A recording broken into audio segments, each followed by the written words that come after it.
ದೇಗುಲದಲ್ಲಿ ಕಳವು ನೋಡಿದ್ದಕ್ಕೆ ಮಹಿಳೆಯನ್ನ ಕೊಲೆ ಮಾಡಿದ ಘಟನೆ ಬೆಳಗಾವಿಯ ಶಿಂದೊಳ್ಳಿಯಲ್ಲಿ ನಡೆದಿದೆ. ಗ್ರಾಮದ ಮಸಣವ್ವ ದೇವಸ್ಥಾನದಲ್ಲಿ ಕಳ್ಳರು ಕಳ್ಳತನ ಮಾಡಿದ್ದಾರೆ. ಇದನ್ನು ನೋಡಿದ್ದಕ್ಕೆ ಭಾರತಿ ಪೂಜಾರಿಯನ್ನ ದುರುಳರು ಬಾವಿಗೆ ಎತ್ತು ಹಾಕಿ ಕೊಲೆ ಮಾಡಿದ್ದಾರೆ ಎನ್ನಲಾಗ್ತಾ ಇದೆ.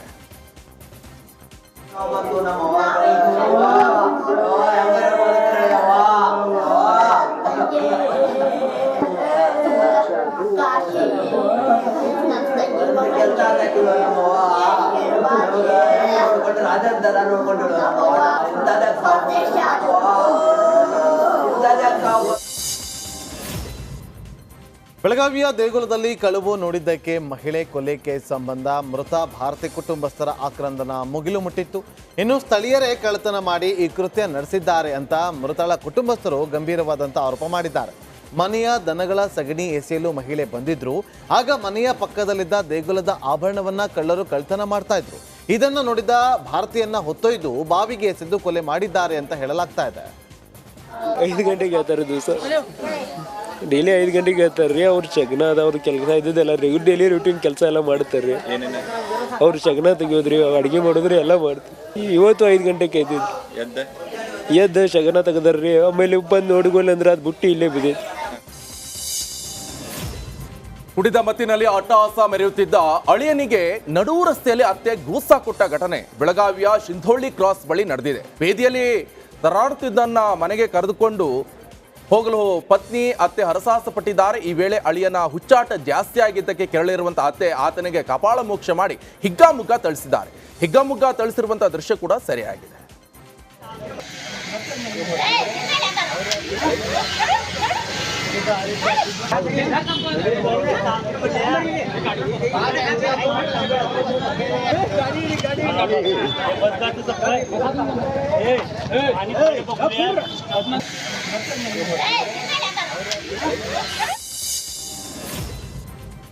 ಉತ್ತರ ಕನ್ನಡ ಜಿಲ್ಲೆ ಶಿರೂರಲ್ಲಿ ಆಪರೇಷನ್ ಗಂಗಾವಳಿ ಚುರುಕುಗೊಂಡಿದೆ. ನದಿ ತೀರದಿಂದ ಅರ್ಜುನನ ಟ್ರಕ್ ಮೇಲಕ್ಕೆ ಎತ್ತಲಾಗಿತ್ತು. ನಜುಗುಜಾದಂತಹ ಟ್ರಕ್ನಲ್ಲಿ ಅರ್ಜುನ್ ಫೋನ್ ಹಾಗೂ ಚಾಲಕರು ಉಪಯೋಗಿಸುವಂತಹ ಪಾತ್ರಗಳು ಪತ್ತೆಯಾಗಿದೆ. ಕೌಟುಂಬಿಕ ಕಲಹಕ್ಕೆ ಬೇಸತ್ತು ಇಬ್ಬರು ಮಕ್ಕಳ ಜೊತೆ ತಾಯಿ ಆತ್ಮಹತ್ಯೆ ಮಾಡಿಕೊಂಡಿದ್ದಾಳೆ. ತುಮಕೂರು ಜಿಲ್ಲೆ ಮಧುಗಿರಿ ತಾಲೂಕಿನ ಸಿದ್ದಾಪುರದಲ್ಲಿ ನಡೆದಿರುವಂತಹ ಘಟನೆ.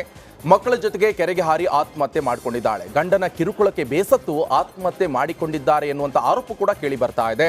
ಈ ಸಂಬಂಧ ಸ್ಥಳಕ್ಕೆ ಭೇಟಿ ನೀಡಿದ್ದಾರೆ ಮಧುಗಿರಿ ಪೊಲೀಸರು, ಪರಿಶೀಲನೆಯನ್ನ ನಡೆಸಿದ್ದಾರೆ. ಐಟಿ ಇಲಾಖೆಯ ಕಾರಿನ ಮೇಲೆ ಮರವೊಂದು ಬಿದ್ದ ಘಟನೆ ಬೆಂಗಳೂರಿನ ಕೋರಮಂಗಲದ ಬಿಎಂಟಿಸಿ ಬಿಲ್ಡಿಂಗ್ ಬಳಿ ನಡೆದಿದೆ. ಏಕಾಏಕಿ ಮರ ಉರುಳಿ ಬಿದ್ದು 2 ಕಾರುಗಳು ಜಖಮಾಗಿದೆ. ಒಂದು ಕಾರ್ ಐಟಿ ಇಲಾಖೆಗೆ ಸೇರಿದಾಗಿದ್ರೆ ಮತ್ತೊಂದು ಖಾಸಗಿ ವ್ಯಕ್ತಿಗೆ ಸೇರಿದ್ದು ಅಂತ ಹೇಳಲಾಗ್ತಾ ಇದೆ. ಕಲಬುರಗಿಯ ಮಳಖೇಡದಲ್ಲಿ 9ನೇ ಶತಮಾನದಲ್ಲಿ ನಿರ್ಮಾಣಗೊಂಡಂತಹ ಕೋಟೆಯ ಗೋಡೆ ಕುಸಿದು ಬಿದ್ದಿದೆ. ಜಿಲ್ಲೆಯಲ್ಲಿ ಕಳೆದ 2 ದಿನಗಳಿಂದ ಸತತ ಮಳೆ ಹಿನ್ನೆಲೆ ರಾಷ್ಟ್ರಕೂಟರ ಮಳಖೇಡದ ಕೋಟೆಯ ಗೋಡೆ ಮತ್ತೆ ಕುಸಿತವಾಗಿದೆ. ಗೋಡೆ ಕುಸಿತದ ದೃಶ್ಯವನ್ನ ಸ್ಥಳೀಯರು ಮೊಬೈಲ್ನಲ್ಲಿ ಸೆರೆ ಹಿಡಿದಿದ್ದಾರೆ. ಇನ್ನು ಗೋಡೆ ಕುಸಿದು ಶ್ವಾನ ಮೇಲೆ ಬಿದ್ದಿರುವಂತದ್ದು ನಾಯಿ ವಿಲವಿಲ ಅಂತ ಒದ್ದಾಡ್ತಿದೆ.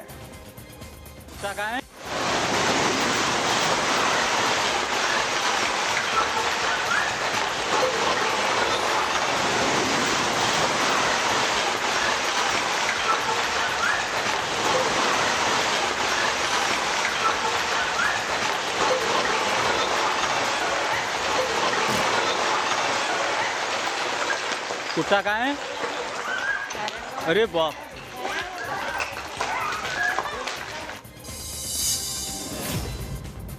ಸಿಎಂ ಸಿದ್ದರಾಮಯ್ಯ ರಾಜೀನಾಮೆ ಆಗ್ರಹಿಸಿ ಬಿಜೆಪಿ ರಾಜ್ಯಾದ್ಯಂತ ಪ್ರತಿಭಟನೆ ನಡೆಸಿತು. ವಿಪಕ್ಷ ನಾಯಕ ಅಶೋಕ್ ನೇತೃತ್ವದಲ್ಲಿ ವಿಧಾನಸೌಧ ಚಲೋವನ್ನ ಬಿಜೆಪಿ ಹಮ್ಮಿಕೊಂಡಿತ್ತು. ವಿಧಾನಸೌಧಕ್ಕೆ ಮುತ್ತಿಗೆ ಹಾಕಲು ಯತ್ನಿಸಿದ ಬಿಜೆಪಿ ನಾಯಕರನ್ನ ಪೊಲೀಸರು ವಶಕ್ಕೆ ಪಡೆದರು. ಶಕ್ತಿ ಸೌಧದ ಬಳಿ ತಲಾಟ, ನೂಕಾಟ, ಭಾರಿ ಹೈಡ್ರಾಮಾ ಕೂಡ ನಡೆಯಿತು.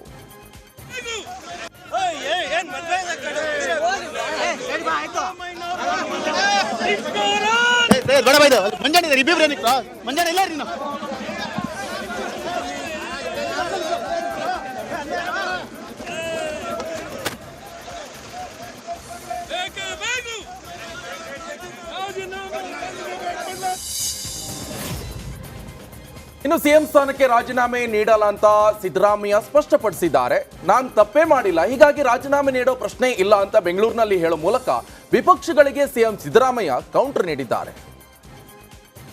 ಗೋದ್ರಾಜ್ ಇನ್ಸಿಡೆಂಟ್ ಅಲ್ಲಿ ಇವರು ಪ್ರೈಮ್ ಮಿನಿಸ್ಟರ್ ರಾಜೀನಾಮೆ ಕೊಟ್ಟಿದ್ರ FIR ಆಗಿತ್ತಲ್ಲ ಕೊಟ್ಟಿದ್ದಾರೆ ಅಂದ್ರೆ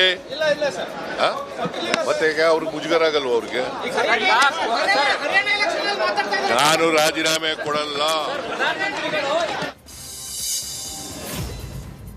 ಸಚಿವ ಜಮೀರ್ ಅಹಮದ್ ಮೇಲೆ ನ್ಯಾಯಾಲಯ ನಿಂದನೆ ಮಾಡಿದ್ದ ಆರೋಪ ಕೇಳಿಬಂದಿದೆ. ಮೂಡ ಹಗರಣದಲ್ಲಿ ಸಿಎಂ ಯಾವುದೇ ಪಾತ್ರ ಇಲ್ಲ, ನಿನ್ನೆಯ ಕೋರ್ಟ್ ಆದೇಶ ಪೊಲಿಟಿಕಲ್ ಜಡ್ಜ್ಮೆಂಟ್ ಅಂತ ಹೇಳೋ ಮೂಲಕ ಕೋರ್ಟ್ ಆದೇಶಕ್ಕೆ ಅಗೌರವ ತೋರಿಸಿದ್ದಾರೆ ಅನ್ನುವ ಆರೋಪ ಕೇಳಿಬಂದಿದೆ. ನಾವು ಗವರ್ನರ್ ಕೊಟ್ಟಿರೋದು ಪ್ರಾಸಿಕ್ಯೂಷನ್ನ ರದ್ದು ಮಾಡಿ ಅಂತ ಹೇಳಿದ್ವಿ, ನಿನ್ನೆ ರದ್ದು ಮಾಡಿದೆ. ಇವತ್ತು ಆದೇಶ ಬಂದು 3 ತಿಂಗಳಲ್ಲಿ ತನಿಖೆ ಆಗಬೇಕಂತ ಹೇಳಿದ್ದಾರೆ, ಇನ್ಕ್ವೈರಿ ಆಗಬೇಕಂತ. ಆಗಲಿ ಇನ್ಕ್ವೈರಿ ಆಗಲಿ, ಸತ್ಯಾಂಶ ಆಚೆ ಬರ್ತದೆ. ಸತ್ಯಾಂಶ ಆಚೆ ಬರ್ತದೆ. ಇದರಲ್ಲಿ ಎಲ್ಲರಿಗೂ ಗೊತ್ತಿದ್ದಂಗೆ ಇಡೀ ರಾಜ್ಯದ ಜನಕ್ಕೆ ಗೊತ್ತಿದೆ ಸಿದ್ದರಾಮಯ್ಯ ಯಾವ ಇದರಲ್ಲಿ ಪಾತ್ರ ಇಲ್ಲ ಅಂತ. ಈಗ ಕೋರ್ಟ್ ಆದೇಶ ಮಾಡಿದ್ದಾರೆ 3 ತಿಂಗಳಲ್ಲಿ ತನಿಖೆ ಇದು ರಿಪೋರ್ಟ್ ಕೊಡಿ, 3 ತಿಂಗಳಲ್ಲಿ ತನಿಖೆ ಮಾಡಿ ರಿಪೋರ್ಟ್ ಕೊಡಿ ಅಂತ. ಆಗಲಿ, ತನಿಖೆ ಆದರೆ ಒಳ್ಳೆ ತಾನೆ, ಸತ್ಯಾಂಶ ಆಚೆ ಬರ್ತದೆ. ತನಿಖೆ ಆಗಬೇಕು, ಪ್ರೂವ್ ಆಗ್ಬೇಕು ತಾನೆ. ಈಗ ತನಿಖೆ ಆಗಿ ಪ್ರೂವ್ ಆಗ್ಬೇಕು ತಾನೆ. ಸಿದ್ದರಾಮಯ್ಯ ಪಾತ್ರ ಇದೆ. ಸಿದ್ದರಾಮಯ್ಯದು ನನ್ಗೆ ಗೊತ್ತಿದ್ದಂಗೆ ಇಡೀ ರಾಜ್ಯ ಜನಕ್ಕೆ ಗೊತ್ತಿದೆ ಸಿದ್ದರಾಮಯ್ಯ ಇದರಲ್ಲಿ ಯಾವುದೂ ಪಾತ್ರ ಇಲ್ಲ.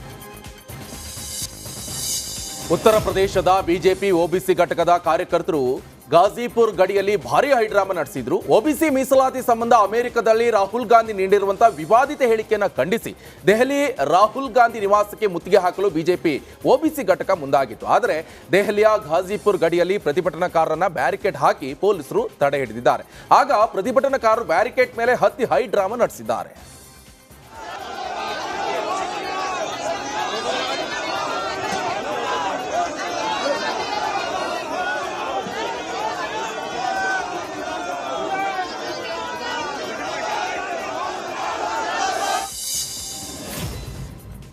ಪುಣೆಯ ಜಿಲ್ಲಾಧಿಕಾರಿ ಕಚೇರಿ ಎದುರು ಎನ್ಸಿಪಿ ಸಂಸದೆ ಸುಪ್ರಿಯಾ ಸುಳೆ ನೇತೃತ್ವದಲ್ಲಿ ಪ್ರತಿಭಟನೆ ನಡೆಸಲಾಯಿತು. ಜಿಲ್ಲಾ ಯೋಜನೆ ಮತ್ತು ಅಭಿವೃದ್ಧಿ ಮಂಡಳಿ ವಿರುದ್ಧ ಧರಣಿ ನಡೆಸಿದ್ರು. ಜಿಲ್ಲಾ ಯೋಜನಾ ಸಮಿತಿ ಹಣ ಮಂಜೂರು ಮಾಡದೆ ಜನಪ್ರತಿನಿಧಿಗಳು ಶಿಫಾರಸು ಮಾಡಿದ ಕಾಮಗಾರಿಗಳನ್ನು ತಿರಸ್ಕಾರ ಮಾಡಲಾಗಿದೆ ಅಂತ ಪ್ರತಿಭಟನಾಕಾರರು ಆರೋಪ ಮಾಡಿದ್ದಾರೆ. ರಾಜ್ಯ ಸರ್ಕಾರದ ವಿರುದ್ಧ ಪ್ರತಿಭಟನಾಕಾರರು ಆಕ್ರೋಶ ಹೊರಹಾಕಿದ್ದಾರೆ. ಉತ್ತರ ಪ್ರದೇಶದ ಆಗ್ರಾದಲ್ಲಿ ಕಾಂಗ್ರೆಸ್ ಕಾರ್ಯಕರ್ತರು ಪ್ರತಿಭಟನೆ ನಡೆಸಿದ್ರು. ನಗರದಲ್ಲಿ ನೀರಿನ ಕೊರತೆ ಖಂಡಿಸಿ ಖಾಲಿ ಬಕೆಟ್ ಹಾಗೆ ಚಂಬನ್ನು ಹಿಡಿದುಕೊಂಡು ಪ್ರತಿಭಟನೆ ನಡೆಸಿದ್ದಾರೆ. ಇದೇ ವೇಳೆ ಸರ್ಕಾರದ ವಿರುದ್ಧ ಘೋಷಣೆ ಕೂಗಿ ಆಕ್ರೋಶವನ್ನ ವ್ಯಕ್ತಪಡಿಸಿದ್ದಾರೆ.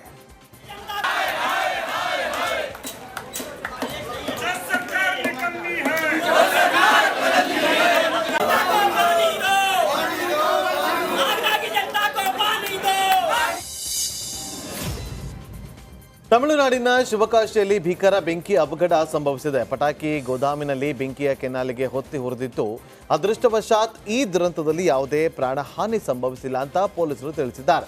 ಘಟನಾ ಸ್ಥಳಕ್ಕೆ ಅಗ್ನಿಶಾಮಕ ದಳ ಸಿಬ್ಬಂದಿ ಆಗಮಿಸಿ ಬೆಂಕಿ ನಂದಿಸುವ ಕಾರ್ಯದಲ್ಲಿ ತೊಡಗಿದ್ರು. ದೀಪಾವಳಿ ಹಬ್ಬಕ್ಕೆ ತಮಿಳುನಾಡು ಮತ್ತು ಇತರ ರಾಜ್ಯಗಳ ವಿವಿಧ ಭಾಗಗಳಿಗೆ ಸಾಗಾಟವನ್ನ ಮಾಡೋದಕ್ಕೆ ಪಟಾಕಿಗಳನ್ನು ಇದೇ ಗೋದಾಮಿನಲ್ಲಿ ಶೇಖರಿಸಲಾಗಿತ್ತು.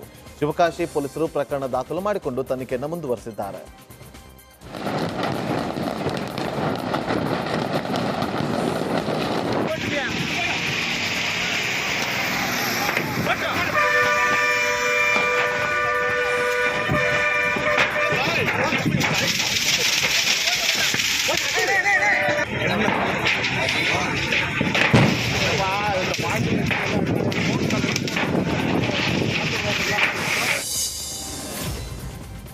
ಉತ್ತರ ಪ್ರದೇಶದ ಬರಹೆಚ್ನಲ್ಲಿ ಅಕ್ರಮ ಒತ್ತುವರಿ ವಿರುದ್ಧ ಹೈಕೋರ್ಟ್ ಆದೇಶ ಮೇರೆಗೆ ಕ್ರಮವನ್ನು ಕೈಗೊಳ್ಳಲಾಗಿದೆ. ಇನ್ನು ಫಕರ್ಪುರ ಪ್ರದೇಶದ ಸುರಾಯಿ ಜಗ್ನಾ ಗ್ರಾಮದಲ್ಲಿ ಅಕ್ರಮವಾಗಿ ಒತ್ತುವರಿ ಮಾಡಿಕೊಂಡಂತ ಜಾಗವನ್ನು ಬುಲ್ಡೋಸರ್ನಿಂದ ತೆರವು ಮಾಡಲಾಗ್ತಾ ಇದೆ. ಅಕ್ರಮ ಒತ್ತುವರಿ ಜಾಗದಲ್ಲಿರುವಂತಹ ಅಂಗಡಿಗಳು, ಮನೆಗಳು ನೆಲಸಮಗೊಂಡಿವೆ. ಚೆಸ್ ಒಲಿಂಪಿಯಾಡ್ನಲ್ಲಿ ಇತಿಹಾಸ ಸೃಷ್ಟಿ ಮಾಡಿದ ಭಾರತದ ಚೆಸ್ ಚತುರನನ್ನ ಪ್ರಧಾನಿ ಮೋದಿ ತಮ್ಮ ನಿವಾಸದಲ್ಲಿ ಭೇಟಿ ಮಾಡಿದ್ದಾರೆ. ಎಲ್ಲ ಆಟಗಾರರೊಂದಿಗೆ ಮೋದಿ ಸಂವಾದ ನಡೆಸಿದ್ರು. ಬಳಿಕ ಕೊನೆಯಲ್ಲಿ ಚೆಸ್ ಆಟಗಾರರು ಪ್ರಧಾನಿ ಮೋದಿಗೆ ಚೆಸ್ ಬೋರ್ಡ್ ಅನ್ನ ಗಿಫ್ಟ್ ಆಗಿ ನೀಡಿದ್ದಾರೆ.